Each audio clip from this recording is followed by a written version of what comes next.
कहानी शुरू होती है सिल्वर ड्रैगन डंगवॉन से, जहां दो गार्ड मुख्य द्वार की रखवाली कर रहे थे। अचानक अंधेरे गलियारे में कदमों की आवाज और ऊर्जा की लहर गूंज उठी। गार्ड डर के मारे पीछे मुड़े और उन्होंने उसकी महिमा क्वीन रॉसवाइस को देखा। जैसे ही वो पास आई, उसने आदेश दिया कि वे दोनों चले जाएं ताकि वो कैदी से अकेले में बात कर सके। रानी ने अपने आत्मविश्वासी चेहरे के साथ महान नायक से पूछा कि ड्रैगन कबीले के कैदी बनने का अनुभव कैसा लग रहा है। जवाब में जंजीरों में बंधे नायक ने कहा कि उसे बस मार डाले। रानी को ये बात रोचक लगी और उसने पूछा, क्या वो सच में इतने जल्दी मरना चाहता है? वो आगे बढ़ी और उसके चेहरे को छूते हुए बोली कि अगर उसके कुछ और निशान होते तो वो परफेक्ट होता। नायक चिल्लाया कि उसे अपमानित करना बंद करे और मार डाले। फिर भी सिल्वर क्वीन ने उसे अपने कबीले में शामिल होने का प्रस्ताव दिया। इस पर कैदी ने मुस्कुराते हुए कहा, क्या तुम इसके योग्य हो? यह सुनकर रानी के चेहरे पर हैरानी और गुस्सा दोनों झलक गए। गुस्से में उसने इतनी जोर से वार किया कि जंजीरें टूट गईं। नायक जमीन पर गिरा खांसते हुए। रानी ने अपने पैर से उसे दबाया और कहा कि उसका हीरो कहलाने का नाम अब कुछ नहीं रखता। नायक ने जवाब दिया कि उसने उसके वंश की विरासत खत्म कर दी है। इस पर रानी हंसी और बोली कि अब उसका कोई उत्तराधिकारी नहीं होगा। वो बोला, मानव को कम मत आंको। तभी उसकी गर्दन के चारों ओर रानी की पूंछ लिपट गई। उसने उसे हवा में उठा लिया। सांस रुकते हुए भी नायक बोला, तुमसे दो गलती हुई हैं। रानी हैरान हुई। उसने कहा, पहली गलती, तुम अकेले आई हो ड्रैगन स्लेयर के पास, और दूसरी, तुमने मेरा खून चखा। ये सुनते ही रानी पर ब्लड कर्स, रक्त श्राप का असर शुरू हो गया। उसका शरीर गर्म होने लगा। वो पीड़ा में गिर पड़ी। नायक ने कहा, अब तुम मेरी आत्मा के दर्द के साथ सदा जियोगी। रानी तड़प उठी और भावनाओं में बहकर अचानक नायक पर गिर पड़ी। उसके बाद सब अंधकार में खो गया। कुछ देर बाद रानी जागी। कपड़े और जंजीरें बिखरी पड़ी थी। उसे याद नहीं था क्या हुआ था। क्रोध में उसने चिल्लाया, तुमने मेरे साथ क्या किया? नायक बोला, ये एक आत्मा श्राप है। अब जब मैं मरूंगा तुम अनंत पीड़ा महसूस करोगी। वो बोली, यह असंभव है। यह असर तो तुम्हारी मृत्यु के बाद होना चाहिए था। नायक बोला, यह एक दुर्घटना थी। मैंने ऐसा परिणाम नहीं चाहता था। रानी चिल्लाई, चुप रहो। फिर भी नायक मुस्कुराया और बोला कि अब तुम किसी और के साथ नहीं रह सकती। तुम्हारा उत्तराधिकारी भी नहीं होगा। यह सुनकर रानी क्रोध में कांप उठी। उसने ऊर्जा का प्रहार किया और उसके सीने में मार दिया। वो कभी मानवता का सबसे शक्तिशाली ड्रैगन स्लेयर था, लियोन कॉस्मो, जिसने 5 वर्ष की उम्र में एक जंगली जानवर को मारा था और 15 की उम्र तक युद्धों में ड्रैगनों को हराया था। लेकिन अब वो पराजित था, कैदी बना हुआ था। 2 साल बाद वो अचानक जाग उठा। वो खुद को एक शानदार कमरे में पाता है। तभी दरवाजा खुलता है। एक काले बालों वाली छोटी लड़की झांकती है और कहती है, पापा जाग गए। वो हैरान रह जाता है। लड़की का नाम था मून। वो कहती है कि उसकी माँ का नाम रॉसवाइस है। ये सुनकर लियोन स्तब्ध रह जाता है, यानी रानी उसकी बेटी की माँ थी। रानी अंदर आती है और मुस्कुराते हुए कहती है, आखिरकार तुम जाग गए। लियोन पूछता है, क्या मून सच में मेरी बेटी है? रानी जवाब देती है, हाँ, जैविक रूप से। लियोन गुस्से में पूछता है, फिर तुमने मुझे क्यों बचाया? वो कहती है, क्योंकि तुम 2 साल से कोमा में थे और मैं यूं ही नहीं छोड़ सकती थी। जब लियोन चिल्लाता है कि वो उसे कभी नहीं चाहता था, रानी मुस्कुराकर कहती है, क्या मुझे छूना यातना थी? उसकी पूंछ उसके पैर में लिपट जाती है और वो उसे बिस्तर पर गिरा देती है। वो कहती है कि अब वो उस पर ड्रैगन का निशान उकेरेगी, जिससे वो सदा उसका बंदी रहेगा। वो तड़प उठता है, लेकिन रानी कहती है, ये तुम्हारे लिए शर्म होगी, पर मेरे लिए गर्व। इसके बाद वो कहती है, अब तुम्हारा असली बदला शुरू होता है, एक ड्रैगन के रूप में। कुछ समय बाद 2 नौकरानियां कहती हैं कि रानी बहुत खुश है क्योंकि उसके पति जाग गए हैं। लियोन ये सुनकर चिढ़ जाता है और भागने की योजना बनाता है। उसे महल के पास एक गुप्त सुरंग मिलती है। वो उसमें घुस जाता है और कहता है, अब रॉसवाइस, तुम लिटिल मून को अपने पास रखो। लेकिन दूर से छोटी मून अपनी माँ से कहती है, माँ, पापा कुत्ते की तरह गड्ढा खोद रहे हैं। रानी मुस्कुराकर कहती है, वो सचमुच अद्भुत है। थोड़ी देर बाद लियोन जंगल में भागता है, सोचता है कि अब वो आजाद है। तभी आसमान में एक ड्रैगन उड़ता दिखाई देता है। Ross vice. वो चिल्लाता है, फिर तुम? रानी कहती है, भागने में तुम बहुत अच्छे हो। वो बताती है कि उसने खुद उसके लिए भागने का रास्ता बनाया था। अंत में वो उसे अपने पंजों में पकड़कर उड़ जाती है और कहती है, मैं तुम्हें वापस ले जा रही हूं। 3 घंटे बाद वो सीमा पर पहुंचती है और उसे आसमान से गिरा देती है। वो दर्द में जमीन पर गिरता है और दूर एक मानव नगरी देखता है। पीछे से रानी मानव रूप में आती है और कहती है, हां, वही तुम्हारा साम्राज्य है।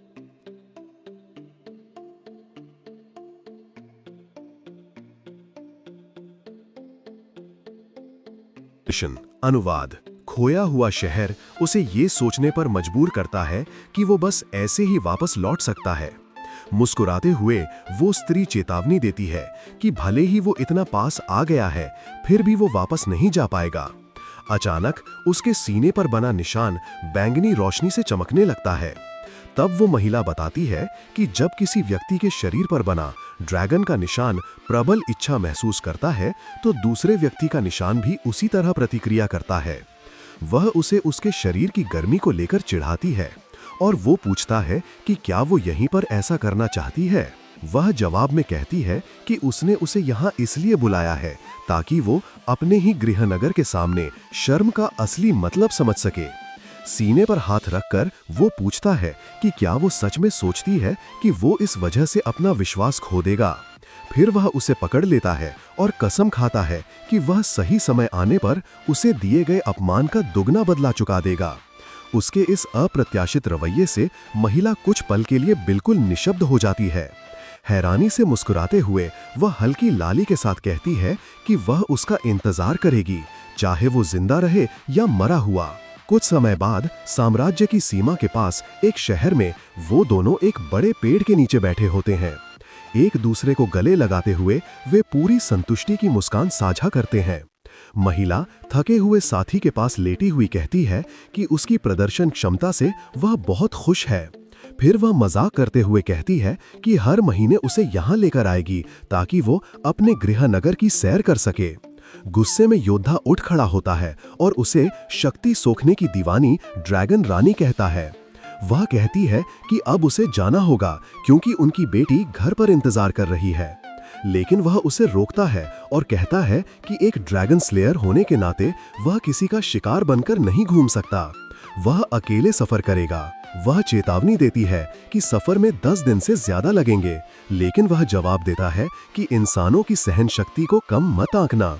मुस्कुराते हुए वह कहती है कि वह देखना चाहती है कि वह कितनी देर तक टिक सकता है।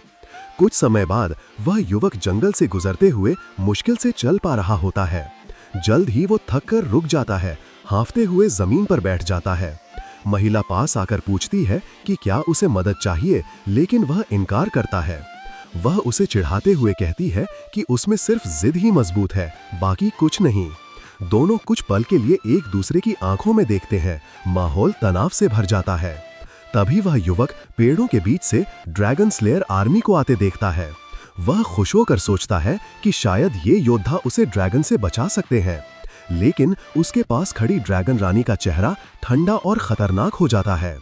उसी क्षण उसे समझ आ जाता है कि अगर उसने मदद के लिए पुकारा तो ये सब मारे जाएंगे। एक सैनिक इशारा करके अपनी टोली को रुकने को कहता है। कप्तान आगे बढ़कर पूछता है कि क्या वे रास्ता भटक गए हैं। मुस्कुराकर युवक जवाब देता है कि वे बस टहलने निकले थे, वह किसी निर्दोष को मुसीबत में नहीं डालना चाहता। कप्तान उन्हें जंगल के खतरे के बारे में बताता है और सुरक्षा के लिए उन्हें सवारी देने की पेशकश करता है। फिर वह अपना नाम वॉकर बताता है, जो 47वीं ड्रैगन स्लेयर स्क्वाड्रन का कप्तान है। युवक विनम्रता से मना कर देता है और कहता है कि वे खुद अपनी रक्षा कर सकते हैं। संदेह में कप्तान कहता है कि उसका चेहरा कहीं देखा हुआ लगता है। ये सुनती ही ड्रैगन रानी की आंखें गुस्से से जल उठती हैं। युवक तुरंत उसकी चमकती हुई हथेली को देखकर स्थिति समझ जाता है और फौरन उसका हाथ पकड़ लेता है ताकि वह हमला न कर सके। वह उसे गले लगाकर कहता है कि कप्तान ने शायद किसी और को समझ लिया है और धीरे से फुसफुसाता है कि उसे स्थिति संभालने दे। कप्तान मुस्कुराकर कहता है कि वह उनके रोमांस में बाधा नहीं डालेगा और अपनी टोली के साथ चला जाता है। जैसे ही वे चले जाते हैं, दोनों अंधेरी सड़क पर गाड़ी को दूर जाते हुए देखते हैं। गुस्से से ड्रैगन पूछती है कि क्या उसने उसे काफी देर तक गले लगा लिया है। फिर वह उसे जोर से धक्का देती है। वह स्वीकार करती है कि युवक ने सही किया जो उसने मदद नहीं मांगी, लेकिन उसे याद दिलाती है कि उसे अपनी हद पता होनी चाहिए। वह साफ कहती है कि उसने कभी खुद को उसकी पत्नी नहीं माना। फिर वह कहती है कि रास्ता लंबा है और चल पड़ती है। अचानक युवक अपने हाथ में तेज दर्द महसूस करता है और उसकी नजर धुंधली हो जाती है। वह उसके पास जाने की कोशिश करता है, लेकिन गिर पड़ता है। उसे गिरा हुआ देखकर वह हैरान होती है और कहती है, क्या सच में बेहोश हो गया? व्यंग्य में उसे कमजोर इंसान कहकर वह अपनी शक्तिशाली आभा फैलाती है। फिर वह उसे जमीन से उठाती है। ड्रैगन में बदलकर वह उसे हवा में उछालती है और अपने मुंह में पकड़ लेती है। वह उसकी पीठ पर बेहोश पड़ा रहता है, जबकि वे आसमान में उड़ रहे होते हैं। तारों से भरे आकाश के नीचे उड़ते हुए वह सोचती है कि शायद उसका गिरना दया की गुहार थी। भोर में दृश्य फिर से शानदार सिल्वर ड्रैगन किले में लौटता है। किले के भीतर योद्धा अंततः आरामदायक बिस्तर में जागता है। उसके पास लिटिल मून उत्साहित होकर अपने डैडी को जगह देखकर खुशी मनाती है। संदेह में वो पूछता है कि वो वहां कैसे पहुंचा, और लड़की जवाब देती है कि मम्मी ने उसे वहां लाया। इसके साथ ही वो याद करता है कि रानी के द्वारा पकड़े जाने के दौरान उसे शिकार जैसा महसूस हुआ। फिर उसका ध्यान घायल हाथ पर बंधी पट्टी की ओर जाता है। गर्व से छोटी लड़की बताती है कि उसने वो पट्टी अपने डैडी के लिए ही बांधी थी। जैसे ही वो उसे देखता है, वो सोचता है कि ड्रैगन एक क्रूर और हिंसक जाति है। इसके बावजूद वो नोटिस करता है कि बच्चा किसी प्रकार की शत्रुता नहीं दिखाता और उसे पिता के रूप में स्वीकार करता है, शायद क्योंकि वो हाइब्रिड है। मुस्कुराते हुए वो उसके सिर पर हाथ फेरता है और कहता है कि वो अद्भुत है, जिससे वो खुश हो जाती है। फिर वो उसे सलाह देता है कि वो अपनी माँ जैसी ना बने, जिससे वो भ्रमित हो जाती है। अचानक रोसीज खुद दरवाजे पर आती है और पूछती है कि ऐसा होने में क्या बुरा है। हक्का भक्का रहकर वो कुछ कहने से इनकार करता है और महिला ट्रे के साथ पास आती है। फिर बेटी गर्व से बताती है कि उसने डैडी की चोट पट्टी उसके निर्देशानुसार बांधी। बहुत अधिक भाव के बिना ड्रैगन टिप्पणी करता है कि उसे वैसे भी ऐसा करना चाहिए था। लड़की आज्ञाकारी प्रतिक्रिया देती है, जबकि पिता सोचते हैं कि उसकी माँ कितनी सख्त है। प्राइवेटली बात करने के लिए वो सुझाव देता है कि छोटी लड़की बगीचे में छिपने जाए। इसके साथ ही छोटी लड़की डैडी के साथ छिपम छिपाई खेलने के विचार से उत्साहित हो जाती है। बॉयड लड़का जल्दी जल्दी गिनती शुरू करता है, लेकिन मुन उत्साहित होकर कहती है कि वो इतनी जल्दी गिनती ना करे। वो गिनती करता रहता है और अपनी बेटी को दौड़ते हुए देखता है। थोड़ी देर बाद वो अचानक रानी से सामना करने के लिए मुड़ता है। वो नाराज होकर पूछता है कि क्या वो बच्चे के साथ बहुत कठोर नहीं हो रही। रानी बताती है कि ड्रैगन को सशक्त योद्धा बनाने के लिए कड़ा होना पड़ता है। वो तर्क देता है कि उनकी बेटी कोमलता मिली है, लेकिन वो कहती है कि ड्रैगन के लिए कोमलता एक अपमानजनक शब्द है। मुस्कुराते हुए युवक रानी की तारीफ करता है, कहता है कि वो जब चाहे तो प्यारी भी लगती है। ये अप्रत्याशित टिप्पणी रानी को स्पष्ट रूप से नाराज कर देती है। गुस्से में वो उसका कमीज कसकर पकड़ लेती है और चिल्लाती है कि वो सिर्फ उसका गुलाम है और उसके सामने खुद को फेंकना बंद करे। उसकी जबरदस्त प्रतिक्रिया से युवक पूरी तरह स्तब्ध रह जाता है। रानी उसे बताती है कि उसके रानी के रूप में कर्तव्य है और बच्चे की देखभाल की जिम्मेदारी अब युवक की होगी। एक गले लगाते हुए वो नर्म हो जाती है और कहती है कि उसकी बेटी उसे बहुत पसंद करती है। इसके बाद दृश्य किले के सुंदर बगीचे में बदलता है। वो बगीचे में चलते हुए व्यंग्यात्मक रूप से सोचता है कि एक बच्चे का देखभाल करने वाला बनना कैसा अनुभव है। अचानक उसने बगीचे के दूसरे ओर से एक अजीब आवाज सुनी। वहां वो देखता है कि मून एक स्तंभ के पीछे छिपी हुई है। सोचती है कि उसने उसे धोखा दिया है। मुस्कुराते हुए वो उसे पकड़ने की कोशिश करता है। मून की नाराजगी देखते हुए वो समझता है कि बच्चे का मूड समझना कठिन है। तभी मून उसके पीठ पर कूदती है और खुशी से डैडी को पकड़ने का जश्न मनाती है। हैरान होकर वो पूछता है कि क्या उसने भी उसे छोड़ दिया। मून समझाती है कि वो बाहर इसलिए गई क्योंकि डैडी उसे नहीं ढूंढ रहे थे। फिर मून उसे कुछ दिखाने के लिए बुलाती है और वो उसके पीछे चलता है, अभी भी भ्रमित। पास ही एक और छोटी लड़की चुपचाप इस दृश्य को देखती है। थोड़ी देर बाद फवारे के पानी की हल्की आवाज बगीचे की दीवार से टपकती है। वहीं मून अपने ड्राइंग पर ध्यान केंद्रित करती है और उसके पीछे उसका पिता मुस्कुराते हुए देखता है। वो सोचता है कि बेटी होना इतना बुरा नहीं है और उसकी आत्मा को यह अनुभव ठीक कर रहा है। फिर वो खुद से वचन करता है कि वो उसकी मदद करेगा ताकि वो ड्रैगन रानी से सुरक्षित बाहर निकल सके। अचानक लड़की दौड़कर आती है और उसे वो पारिवारिक पोर्ट्रेट दिखाती है जो उसने बनाया है। चित्र देखते हुए युवक चौंक जाता है कि इसमें 2 बच्चे हैं। वो पूछता है कि दूसरी आकृति कौन है और मून बताती है कि वो उसकी बहन है। पूरी तरह हैरान वो समझता है कि उसने एक ही बार में 2 लक्ष्य साध लिए थे। मून समझाती है कि उसकी बहन नाराज नहीं थी, बस शर्मीली थी। वो सोचता है कि यह सामान्य है क्योंकि वे अभी अभी मिले हैं। उसके बाद वो रानी के पास जाता है और बहनों के बारे में जानकर थोड़ा चौंक जाता है। रानी अपनी बहन के आगमन के बारे में बताती है। अचानक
सिल्वर ड्रैगन मंदिर के शहर के गेट पर एक महत्वपूर्ण मेहमान पहुंचती है, लाल ड्रैगन की रानी इजाबेल मेलेक। इजाबेल रानी रॉसवाइस को देखकर खुश होती है और उसे गले लगाती है। वो कहती है कि 1 साल हो गया है जब वे आखिरी बार मिली थीं और वो देखकर खुश है कि रॉसवाइस स्वस्थ दिख रही है। वो पूछती है कि उसका पति क्यों नहीं आया, क्योंकि उसने सुना था कि वो अब जाग चुका है। रॉसवाइस झूठ बोलती है कि वो ठीक नहीं है और इजाबेल दुख व्यक्त करती है कि वो उस ड्रैगन से नहीं मिल पाई जिसने उसकी बहन का दिल जीता। दोनों बहनें बागीचे की ओर चलते हैं और साथ चलकर बातें करते हैं। किसी खिड़की से दूर से एक व्यक्ति उन्हें देख रहा है और ठान लेता है कि अब वो ड्रैगन मार्क की शक्ति का परीक्षण करेगा। इजाबेल आगमन के दौरान आग के ड्रैगन राजा के क्षेत्र में हाल ही में हुई अस्थिरता के बारे में बताती है। रॉसवाइस कॉन्स्टेंटीन नाम याद करती है और उसके दिमाग में आग के ड्रैगन की छवि आती है। उसकी बहन अनुमान लगाती है कि वो अपनी क्षेत्रीय शक्ति बढ़ाने की कोशिश कर रहा होगा। अचानक रॉसवाइस के सीने पर मार्क तेज रोशनी के साथ चमक उठता है। उसे एक अजीब कनेक्शन महसूस होता है। इजाबेल पूछती है कि क्या कुछ हुआ, लेकिन रॉसवाइस बात को ढकती है और कहती है कि बातचीत जारी रखो। वो गुस्से में सोचती है कि यह सब लियोन की वजह से हुआ। इस बीच लियोन आराम से अपनी कुर्सी पर बैठा है, सोचते हुए कि रॉसवाइस कितनी देर तक सहन कर पाएगी। थोड़ी देर बाद वो अचानक कमरे में आती है और उसका नाम पुकारती है। लियोन चौंक जाता है कि वो इतनी जल्दी वापस कैसे आई। रॉसवाइस उसे पकड़ती है और पूछती है कि क्या उसने जानबूझकर मार्क को सक्रिय किया ताकि उसकी बहन के सामने उसे शर्मिंदा किया जा सके। लियोन निर्दोष बनने का नाटक करता है और कहता है कि क्या ये उसकी गलती है कि वो उसे मिस कर गया। उसकी बात सुनकर रॉसवाइस चुप हो जाती है और गहरा शर्मिंदा हो जाती है। लियोन महसूस करता है कि उसका प्लान सफल रहा। रानी गुस्से में उसे धमकाती है, लेकिन लियोन उसे छेड़ते हुए मुस्कुराता है। वो समझता है कि सिर्फ एक वाक्य ने उसे पूरी तरह स्तब्ध कर दिया है। यह सब ड्रैगन मार्क की शक्ति का परिणाम है। इस बीच वो याद करता है कि उनकी बेटियां इंतजार कर रही हैं। रानी की बहन शहर के गेट पर विदा लेती है। रॉसवाइस उसे सुरक्षित विदा कहती है और कहती है कि वो उसे अगले बार अपने पति से मिलवाएगी। लियोन अचानक चीखता है, सोचते हुए कि रानी उसके बारे में बुराई कर रही होगी। वो देखता है कि मून और नोआ पहले ही सो चुकी हैं। वो चुपचाप उनका कंबल ठीक करता है ताकि वो ठंडे ना हो। जैसे ही वो कमरे से बाहर जाने लगता है, रॉसवाइस उसके रास्ते में दरवाजा बंद कर देती है। वो पूछता है कि क्या उसकी बहन चली गई, और रानी याद दिलाती है कि आज उनका अधूरा काम बाकी है। रानी उसे कमरे में खींच ले जाती है और लकड़ी के बेसिन में गर्म पानी रख देती है। लियोन पूछता है कि ये किस लिए है। रानी थक गई है और उसे मदद करने का आदेश देती है। उसने उसे अपने पैर धोने के लिए आदेश दिया। ये अप्रत्याशित आदेश उसे पूरी तरह चौंका देता है। फिर भी वो जिद करती है कि वो आज्ञाकारिता करे, ये कहते हुए कि ये पहले हुई घटना का परिणाम है। अनिच्छा से पूर्व शिकारी घुटनों के बल बैठ जाता है, खुद को एक ड्रैगलिस्ट की सेवा करते हुए शर्मिंदा महसूस करता है। जब वो महिला का पैर पकड़ता है तो वो सोचता है कि उसने पहले कितने शिकारियों को कुचला होगा। रोजा उलझन में पड़ जाती है, ये सोचते हुए कि वो सिर्फ उसके पैरों को निहार क्यों रहा है। शर्माते हुए वो खुद से सवाल करती है कि शायद उसे फुट फेटिश है। अधीर होकर वो उसे पानी में पैर डालने के लिए कहती है। फिर उसके पैर गर्म पानी के बर्तन में डूबते हैं। अचानक रानी चीखती है कि पानी बहुत गर्म है और उसे चेहरे पर लात मारती है। असर से लियोन पीछे की ओर गिर जाता है। वो उसे आरोपित करती है कि वो बहुत गर्म पानी से बदला लेने की कोशिश कर रहा था। चुनौतीपूर्ण मुस्कान के साथ वो उसे याद दिलाता है कि मदद करने के लिए उसने ही कहा था। रॉसवीस कहती है कि लगता है उसने अपनी सीख नहीं ली। उसके पैरों को उसके सीने पर रखते हुए वो पूछती है कि क्या उसने कभी सोचा था कि वो ड्रैगन द्वारा कुचला जाएगा। फिर वो सोचती है कि क्या होगा अगर वो एक विशेष बिंदु पर दबाव डाले। सख्त दबाव से वो दर्द और असुविधा में कराहता है। लियोन उसे रोकने को कहता है, शर्म और सुख का अजीब मिश्रण महसूस करते हुए। ड्रैगनिस्ट उसे चुनौती देती है, ये देखने के लिए कि वो कितनी देर तक सहन कर सकता है। फिर भी वो तय करता है कि वो उस महिला की तानाशाही के आगे नहीं झुकेगा। एक तेज गति से वो उसके पैर को मजबूती से पकड़ता है। लियो टिप्पणी करता है कि उसने कई तरह के पैरों को खाया है, लेकिन कभी ड्रैगन का नहीं। ये धमकी रॉस को चौंका देती है, ये सोचते हुए कि वो आगे क्या करेगा। जल्द ही वो उसके पैर को काट देता है, ये कहते हुए कि वो कच्ची ड्रैगन क्लॉज खाएगा। रानी चीखते हुए उसे मारने की धमकी देती है। अगले दिन नून अभी भी सुस्त अवस्था में उठती है। वो अपनी माँ से पूछती है कि वो लंगड़ा क्यों रही है, लेकिन रॉसवीस केवल इतना जवाब देती है कि कुछ नहीं। फिर वो लियोन से उसके चेहरे पर बैंडेज के बारे में पूछती है। वही टालमटोल जवाब सुनकर लड़की का चेहरा उलझन में पड़ जाता है।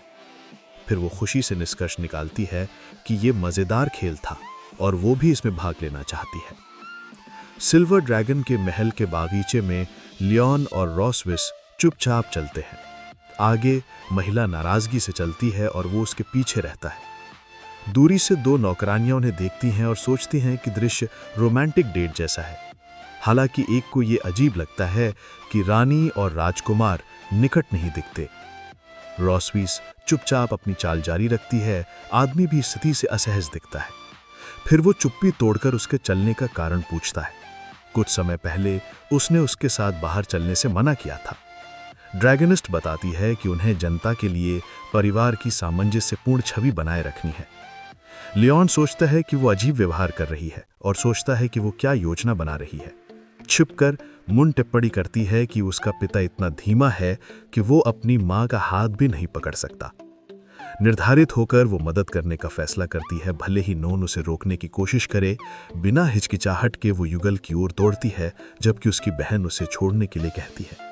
अचानक छोटी लड़की युगल के पीछे प्रकट होती है और लियोन पूछता है कि वो वहां कैसे आई। नून फिर उनके एक हाथ को पकड़कर उन्हें जोड़ देती है। फिर वो समझाती है कि सैर करने के लिए हाथ पकड़ना जरूरी है। छिपकर लड़कियां युगल को बहुत प्यारा पाती हैं और नून निष्कर्ष निकालती है कि ये उनकी मां नहीं है जो इसमें फिट नहीं बैठती।